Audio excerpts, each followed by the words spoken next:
Bueno, y nuestro siguiente conferencista es el doctor Jesús Martínez Garnelo, a quien vamos a presentar. Es nuestro invitado especial el día de hoy. Nos visita desde México y lo vamos a presentar a través de la semblanza que vamos a transmitir en forma audiovisual.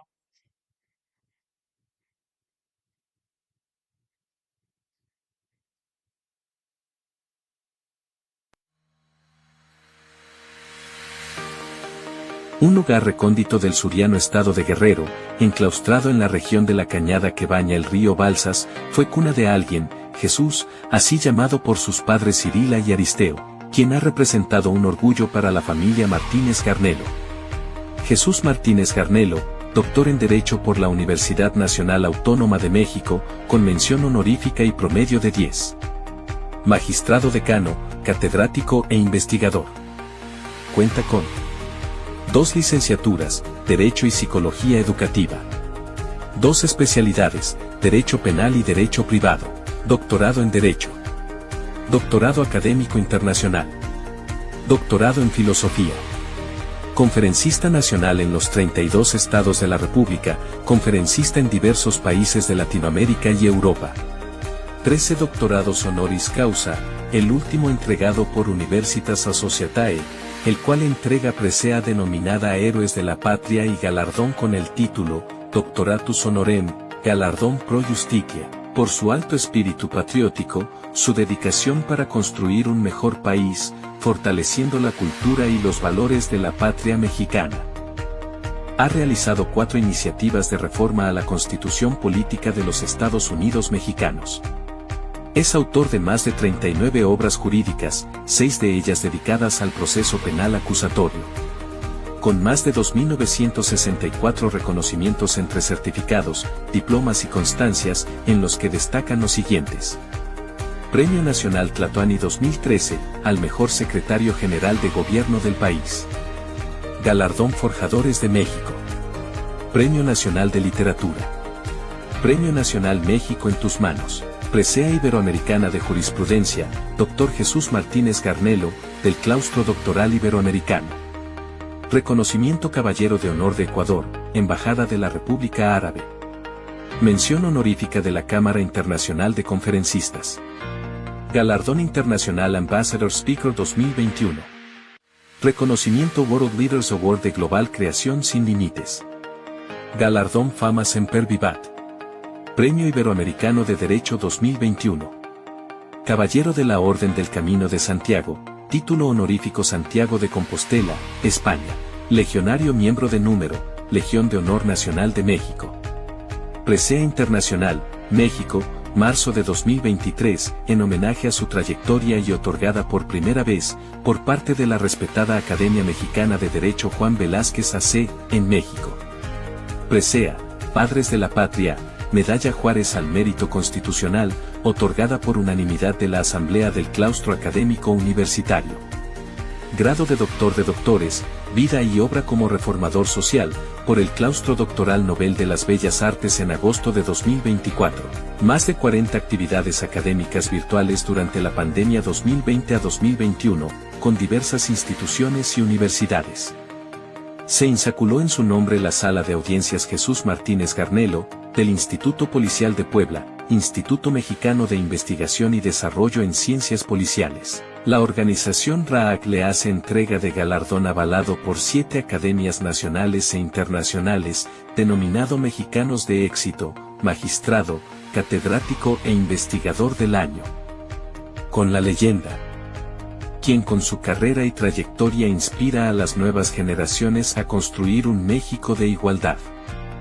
De igual forma hacen entrega de reconocimiento y presea.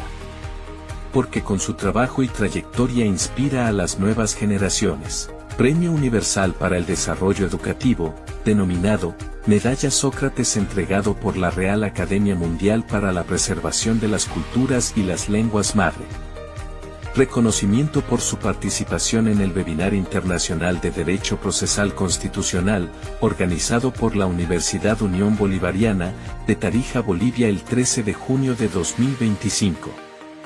El Claustro Doctoralis Universum Vitalis distinguió con el alto honor de nombrar al Dr. Jesús Martínez Garnelo como presidente de la Sociedad Universal de Leyes del Claustro Doctoralis Universum Vitalis, así como la entrega de la presea denominada Praemium Jurisconsulti Universum Vitalis 2025. Funciones desempeñadas. Magistrado Presidente del Poder Judicial del Estado de Guerrero. Secretario General del Gobierno del Estado de Guerrero. Encargado del despacho del Ejecutivo. Más de 35 años como magistrado del Tribunal Superior de Justicia, Jesús Martínez Garnelo es un ejemplo de lucha, perseverancia y tenacidad, un modelo a seguir como catedrático, académico e investigador, quienes a sus alumnos y a sus amigos les enseñó su gran frase: el hombre, entre más sabio, más sencillo y humilde es.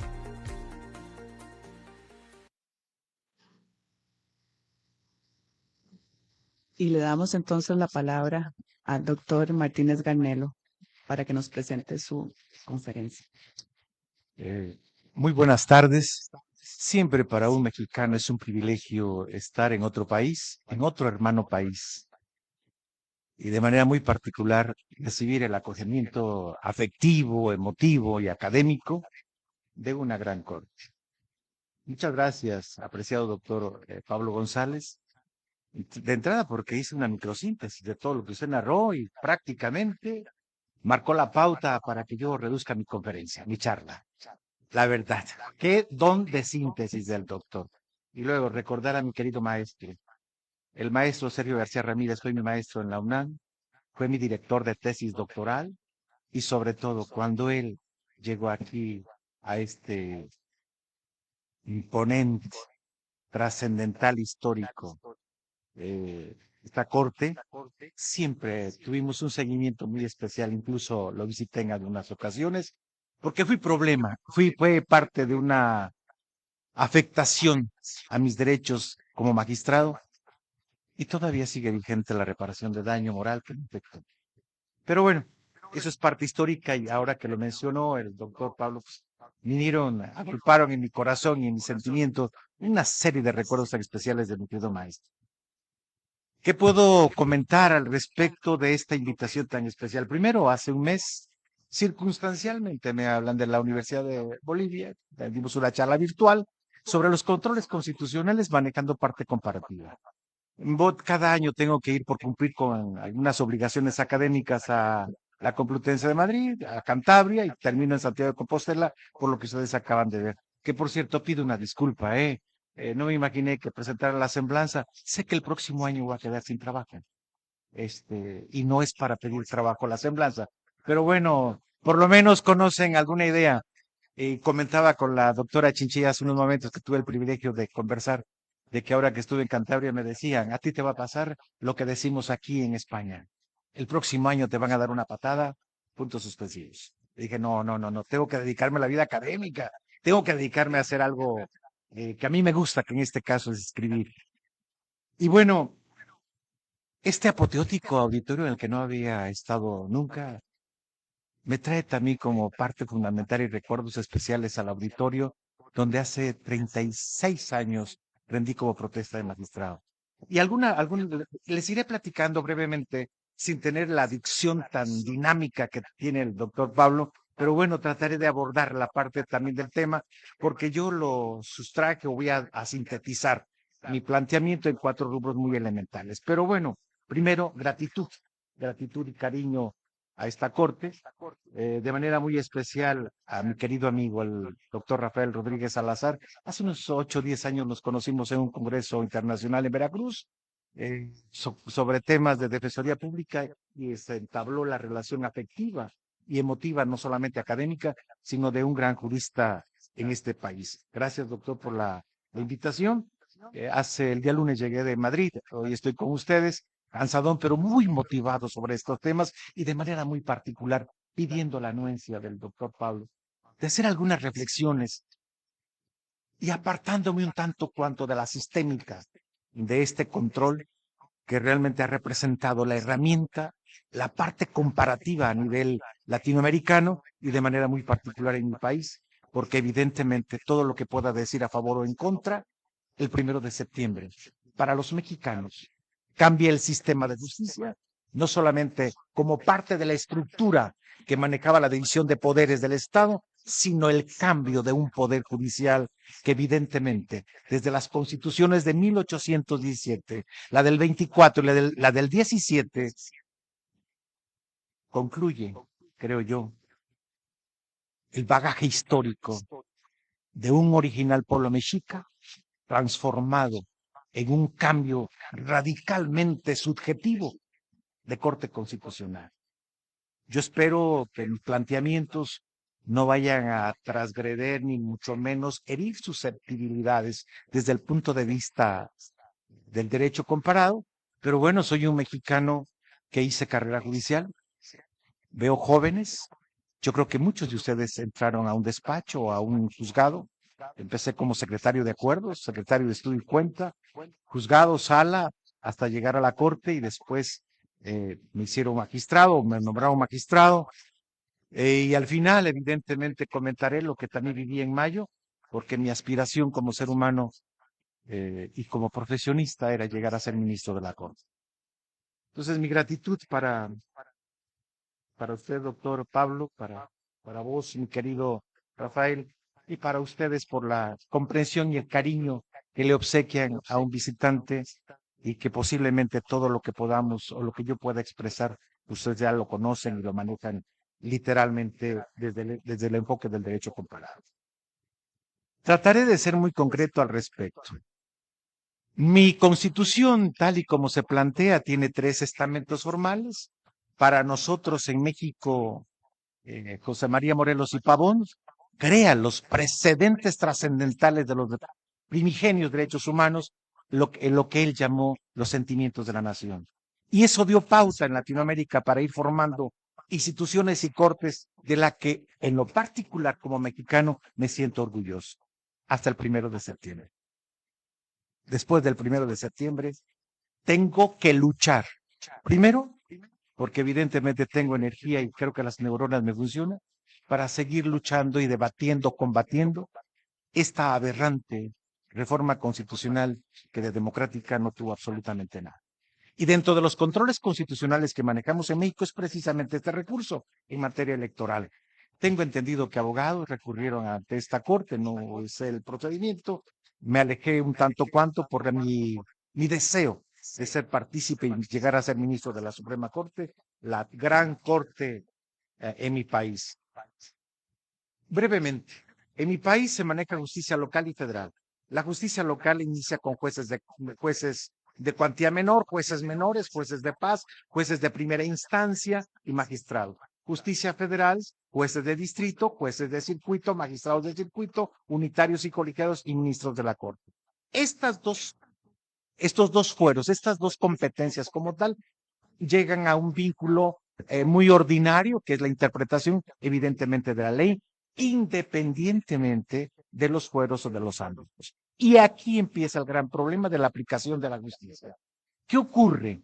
Desde el primer mandato constitucional y de las primeras cortes que nacen precisamente en el año de 1843, cuando evidentemente surge en México el famosísimo juicio o recurso del amparo. Historiadores, entre ellos académicos importantes y trascendentales como el maestro Sergio García Ramírez, que llegó a ser fiscal general de la República o procurador, abrieron un gran panorama para que los alumnos fuéramos guiándonos y manejando un tanto cuanto el derecho comparado. Yo he planteado en algunos de mis libros que en el contexto comparativamente analítico en el mundo hay 5 sistemas de justicia. Procuración, que es fiscalía para mi país, administración de justicia, seguridad pública, justicia penitenciaria por los jueces de ejecución de sentencias y por último la justicia internacional. Este es el rubro que me trajo acá con ustedes. Cuando yo participé para Bolivia, dije en mis comentarios, y dije, bueno, yo acepté el reto, y legitimé el proceso marcado por los señores diputados y senadores con 5 académicos, presuntamente, pero no eran académicos, los que nos hicieron el examen verbal y que evidentemente después nos dimos cuenta que ni eran académicos, hicieran política. Pero bueno, acepté el reto y legitimé esta parte fundamental. ¿Por qué explico el basamento de corte historiográfico de la propia Carta Magna de mi país?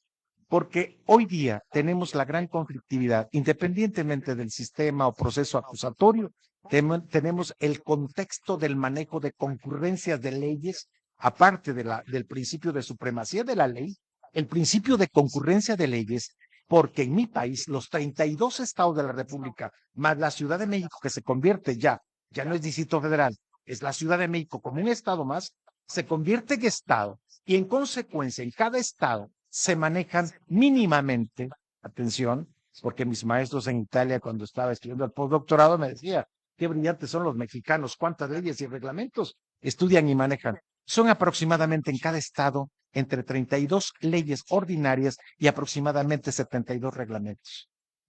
Es una barbaridad de este contexto legislativo, administrativo, urbano, incluso hasta punitivo, o bien hasta de contravenciones por faltas administrativas. Es un mundo que nada tiene que ver, evidentemente, con lo que vive Costa Rica, ni mucho menos esta Corte.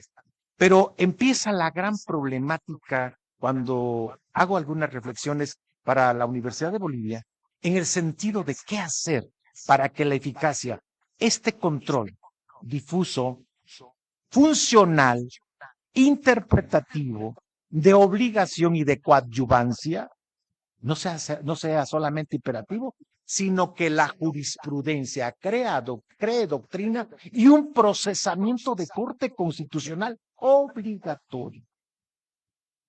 Y evidentemente, cuando hubo alguna intervención de algunos maestros de Bolivia, me decían que las experiencias que vivieron sobre la reforma de corte constitucional no funcionó el control constitucional o de convencionalidad para su país.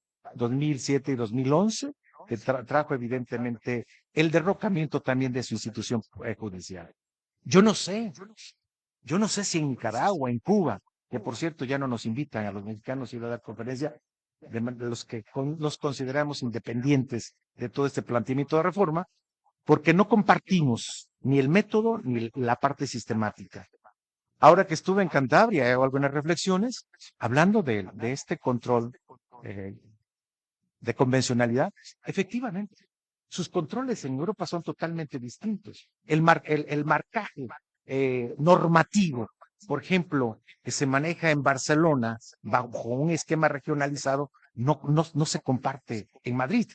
Y si hablamos del artículo 25 y 32 de la Corte Italiana, tienen una serie de variables. Para ellos, cuando empecé a hablar o empecé a explicar algunos rubros como la parte de la herramienta y el método que se utiliza en la convencionalidad y con la parte esta amplísima de la acción de difusión obligatoria, evidentemente que algunos jóvenes y maestros de la Universidad de Santander pues no estuvieron muy bien de acuerdo. Pero bueno, le digo, es parte de lo que tenemos como cultura para un mexicano, y lo digo con toda sinceridad. Hoy el control difuso de convencionalidad se convierte en una cultura que yo le he denominado con un respeto especial a la Corte, como un nuevo sistema de universalidad en la interpretación obligatoria para aquellos que aplican la ley, jueces o no jueces. El gran problema es cuando empezamos a manejar una serie de semánticas, ejemplo en mi país, que creamos jueces de control y que en las audiencias no controlan absolutamente nada.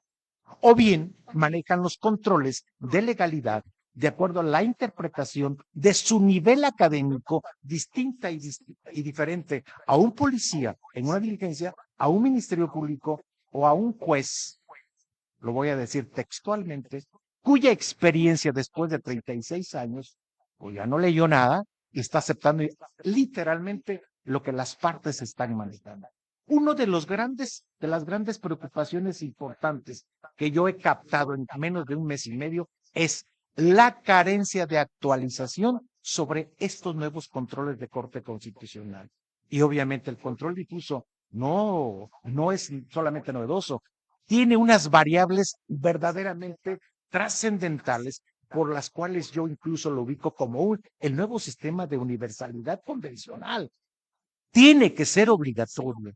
Y permítanme, voy brincando y haciendo comentarios genéricos, pero yo les suplico que me los acepten de esta manera, porque evidentemente ya el doctor Pablo como que permeó mi participación en el sentido de manejar conceptos, manejar la metodología. Hoy se habla de un método muy objetivo y científico para el manejo del control difuso. Se habla de que esta herramienta debe de contener derechos específicos concretísimos en el trámite y en la interpretación.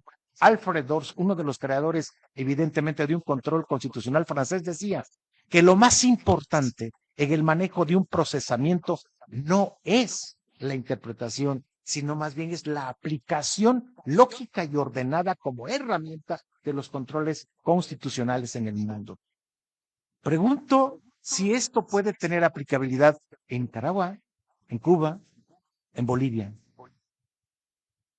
Y si me apuran un poco o muy rápidamente, creo que a partir del 1 de septiembre lo que pueda yo decir en favor de este control va a quedar en puntos suspensivos. La aplicación de la justicia en mi país era ejemplo y modelo y me siento feliz. Tengo 3 hijas, las 3 estudiaron en la Complutense de Madrid. Me obligaron a hacer un posgrado, un postdoctorado de Derecho Comparado Procesal en Milán, en la tercera escuela de Sociología Jurídica. Y ahora me miran, tengo 2, 3 días que llegué, me miran a los ojos y me dicen, papá, ¿qué vas a hacer después del 1 de septiembre? La postura es de que nos dejan unos meses de reserva. Presuntamente no va a haber pensiones o jubilaciones. Es decir, y se lo decía la doctora Chinchilla, ¿qué vamos a hacer? Los que tenemos más o menos un pequeño prestigio de que no robamos absolutamente nada. Porque carambas, yo esperaba algún día en alguna audiencia público-privada, por lo menos que un abogado me tentara, me dijera, oye, quiero esto. Jamás. El prestigio te obliga a alejarte de las malas o de las muy subjetivas tentaciones. ¿Qué vamos a hacer? ¿Por qué lo comento? Porque estamos a días. Segundo, que todo lo que yo pueda explicar sobre esta parte, incluso de corte democrático en el mundo legislativo, como lo decía el maestro Joseph Raz, en la filosofía constitucional del derecho alemán, me divide y me limita y me hace, creo yo, hasta impotente en mi declaratoria, porque soy un mexicano más, pero un mexicano que ama la ciencia del derecho y que seguiré, como lo he expresado en diferentes ocasiones, que bueno, la aspiración, el deseo, la lucha se acaba hasta que evidentemente tenga uno de respirar. Esta ponencia la fui marcando y ayer también se lo comentaba a los amigos que me invitaron a desayunar, que tenía que hacerla de manera más práctica, más objetiva. Afortunadamente, y de verdad agradezco mucho al doctor, que amén de ser el director jurídico, nos abrió un panorama muy técnico, muy metodológico. El control difuso, como tal, en México no ha logrado impactar en su cumplimentación total. Puedo manejar los 10, 20 o 50 casos que se han resuelto, pero solamente señalaré uno porque evidentemente vienen mesas de trabajo. Es el caso de una persona que yo conocí, y también se lo digo como experiencia, amigos y hermanos abogados. El mundo de la vida jurídica de un abogado me llevó a la vida política. Por eso fui secretario general de gobierno y gobernador por mes y medio. Cuando los políticos se dieron cuenta que yo estaba de gobernador interno, me dijeron, no queremos a un doctor en derecho y menos a un personaje que maneja un poquito la ley. Esa es la vida, es la parte fundamental de Hispanoamérica, como dicen en España. Pero bueno, seguimos en pie de lucha y esta interacción, este intercambio académico en lo particular y ante un auditorio apoteótico, emotivo con la presencia de ustedes, pues obviamente también que me obliga a hablar con tanta sinceridad. El caso que yo conocí como secretario general de gobierno, un secretario es el secretario de gobernación, el segundo de a bordo del presidente de la República o de, de un gobernador en turno.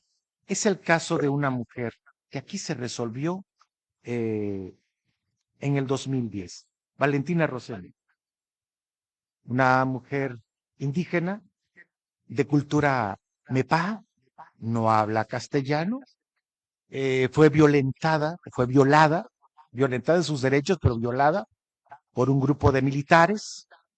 Pasaron prácticamente para que se diera la denuncia en el procedimiento ordinario varios años y evidentemente alguien los iluminó para llegar a la corte. La corte, ese es un caso que se suscitó en el 2002 y la corte, esta histórica, ejemplar y modelo de justicia en Latinoamérica, resolvió en el 2010. De las 18 violaciones o mandatos, les llamo yo mandatos de corte procesal con sus variables correspondientes, solo se cumplió menos de la mitad. Hay todavía mucho que cumplir. Esta parte del control difuso creo que debemos abonar en la parte de la exigencia en la cumplimentación, no por vía incidental, sino por vía coercitiva, que evidentemente me han criticado al respecto, porque la Corte no tiene ese mandato independientemente de los convenios o la estructura original, el génesis de la Convención Americana. Pero yo pregunto, una mujer a quien evidentemente la escucharon dentro del quinto sistema de justicia de corte internacional, porque para mi país, permítame también decirlo, en el contexto de las extradiciones, no hemos logrado mínimamente el 1%. Todos nos los han deportado. Y en los últimos casos del año pasado, pues simbólicamente llegó un avión y se llevaron a personajes de delincuencia organizada y aparecieron en el país hermano americano. Cosas increíbles, violando todo un contexto de cosas, pero bueno. Lo cierto es que esta sentencia como tal la traigo como ejemplo porque sirvió como modelo, en primer lugar, para detener el abuso excesivo del órgano independiente del Estado, que es el Ejército, tenemos la Marina y obviamente la Fuerza Aérea. ¿Qué es lo que ha ocurrido del 2010? Y comento este ejemplo porque como secretario estuve presente, se pidió la disculpa pública, se pidió el perdón público, se buscó la forma de llevar a cabo las indemnizaciones correspondientes, los tratamientos adicionales sobre apoyos psicológicos, emocionales y a la familia. No obstante ello, hoy día se comenta que de este caso particular, este personaje, Rosenda, ha quedado en el olvido y de manera muy particular el Estado no ha cumplimentado lo que técnicamente llamamos la ejecución definitiva de la sentencia de la Corte. Hoy día, manejando también la parte comparativa, queridos amigos abogados, puedo decirles que el control constitucional o el control de convencionalidad es, creo yo, la fuente, el péndulo, el futuro trascendental, histórico para las nuevas generaciones. Y lo digo con toda sinceridad. ¿Por qué? Bueno, porque evidentemente viniendo de una cultura romano-germánica, pedagógico, didácticamente, y al viajar a otras latitudes, me doy cuenta que hoy la esperanza, la luz, está en la Corte. No veo otra alternativa. Pero algo también muy complicado. He tratado de aplicar como magistrado el control difuso y les comento. El debate de mis resoluciones ante la Suprema Corte de Justicia ha sido de verdadera conflictividad. O en su caso me ordenan reposiciones de procedimiento o simple y sencillamente declaran sin efecto la resolución. Consecuentemente, mi querido doctor Pablo, todavía hay mucho que hacer, pero en el sentido de la sensibilidad o posiblemente de la alta profesionalización para la exigencia independientemente de los conceptos de la vinculación, de la obligatoriedad, de la coadyuvancia, de esto que yo he llamado como un sistema de justicia, pero además de universalidad obligada para los jueces y la gran corte en mi país, como son los ministros.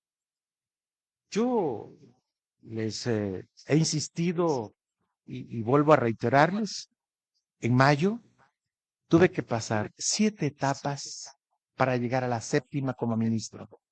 Y lo hice con la más plena y pura participación a sabiendas de que ya tenía la experiencia, de que iba a haber puntos suspensivos. Abogados, hermanos de Costa Rica, académicos, jueces, tienen que luchar. Nosotros salimos a la calle. Estuvimos meses y semanas debatiendo en público.